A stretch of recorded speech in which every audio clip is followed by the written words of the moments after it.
പ്രതിപക്ഷ നേതാവ് രാഹുലിന് ഇന്ത്യയേക്കാൾ വലുത് പാകിസ്ഥാനാണ്.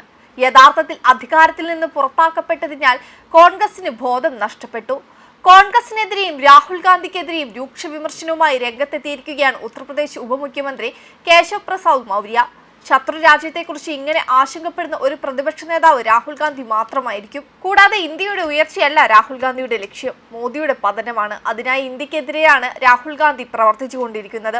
അയൽരാജ്യമായ പാകിസ്ഥാനെ പ്രീതിപ്പെടുത്താൻ വേണ്ടി കോൺഗ്രസ് ഇന്ത്യൻ സൈന്യത്തെ ആവർത്തിച്ച് അപമാനിക്കുന്നുവെന്നും അദ്ദേഹം വിമർശിച്ചു. ഞായറാഴ്ച തന്റെ സോഷ്യൽ മീഡിയ പ്ലാറ്റ്ഫോമായ എക്സിൽ ഒരു പോസ്റ്റിലാണ് അദ്ദേഹം ഇക്കാര്യങ്ങൾ വ്യക്തമാക്കിയത്. അദ്ദേഹത്തിന്റെ വാക്കുകൾ എങ്ങനെയാണ്: പാകിസ്ഥാനെക്കുറിച്ച് രാഹുൽ കൂടുതൽ ആശങ്കാകുലനാണ്. ലോക്സഭയിലെ പ്രതിപക്ഷ നേതാവ് രാഹുലിന് ഇന്ത്യയെക്കുറിച്ച് കൂടുതൽ ആശങ്കയില്ല. യഥാർത്ഥത്തിൽ അധികാരത്തിൽ നിന്ന് പുറത്താക്കപ്പെട്ടതിനാൽ കോൺഗ്രസിന് ബോധം നഷ്ടപ്പെട്ടു. രാഹുലിനെ പോലെ പ്രസ്താവനകളിൽ ഉറച്ചു നിൽക്കാത്ത ആശയക്കുഴപ്പത്തിലായ നേതാക്കളുടെ പിന്നിൽ അഭയം തേടാൻ കോൺഗ്രസുകാർ നിർബന്ധിതരാകുന്നു. രാഹുലിന് അസ്ഥിരമായ മനസ്സാണുള്ളതെന്നും മൗര്യ വിമർശിച്ചു. അതേസമയം കേശവ് പ്രസാദ് മൗര്യ അടുത്ത കാലത്തായി രാഹുലിന്റെ കുടുംബത്തിനെതിരായ ആക്രമണം ശക്തമാക്കിയിട്ടുണ്ട്. അഴിമതി, സ്വജനപക്ഷപാതം, ദേശീയ സുരക്ഷ തുടങ്ങിയ വിഷയങ്ങൾ അദ്ദേഹം പ്രധാനമായും ഉയർത്തിപ്പിടിച്ചിട്ടുണ്ട്. കോൺഗ്രസിന്റെ ഉന്നത നേതൃത്വത്തിനെതിരെ, പ്രത്യേകിച്ച് സോണിയ, രാഹുൽ, പ്രിയങ്ക വാദ്ര എന്നിവർക്കെതിരെ നിശിതവും ചിലപ്പോൾ വ്യക്തിപരമായ വിമർശനങ്ങളും അദ്ദേഹം നടത്താറുണ്ട്.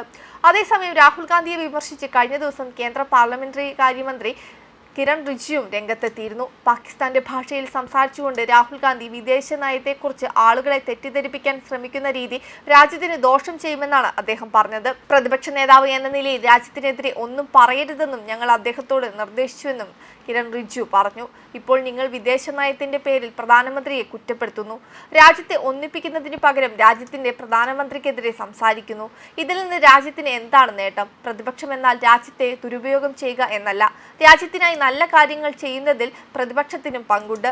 വിദേശ നയത്തിന്റെ കാര്യത്തിൽ നമ്മൾ വിഭജിക്കപ്പെടരുത്. കോൺഗ്രസ് സർക്കാരിന്റെ കാലത്ത് വിദേശ നയത്തിന്റെ പേരിൽ ഞങ്ങൾ പ്രധാനമന്ത്രിയെ പ്രത്യേകം ആക്രമിച്ചിട്ടില്ല. പാകിസ്ഥാന്റെ ഭാഷയിൽ സംസാരിച്ചുകൊണ്ട് വിദേശ നയത്തെക്കുറിച്ച് ആളുകളെ തെറ്റിദ്ധരിപ്പിക്കാൻ രാഹുൽ ഗാന്ധി ശ്രമിക്കുന്ന രീതി രാജ്യത്തിനും ദോഷം ചെയ്യും. പ്രതിപക്ഷ നേതാവ് എന്ന നിലയിൽ ദേശവിരുദ്ധമായ ഒന്നും പറയരുതെന്നും ഞങ്ങൾ അദ്ദേഹത്തോട് നിർദ്ദേശിച്ചുവെന്നും അദ്ദേഹം കൂട്ടിച്ചേർത്തു. അതേസമയം കഴിഞ്ഞ ദിവസം രാഹുൽ ഗാന്ധി കേരളത്തിലുണ്ടായിരുന്നു. കോൺഗ്രസ് നേതാവ് രാഹുൽ ഗാന്ധി മുൻ മുഖ്യമന്ത്രിയും കേന്ദ്ര പ്രതിരോധ മന്ത്രിയുമായിരുന്ന AK ആന്റണിയുമായി കൂടിക്കാഴ്ച നടത്തിയിരുന്നു. AK ആന്റണിയുടെ വഴുതക്കാട്ടെ വസതിയിലെത്തിയാണ് മുതിർന്ന നേതാവിനെ രാഹുൽ ഗാന്ധി സന്ദർശിച്ചത്.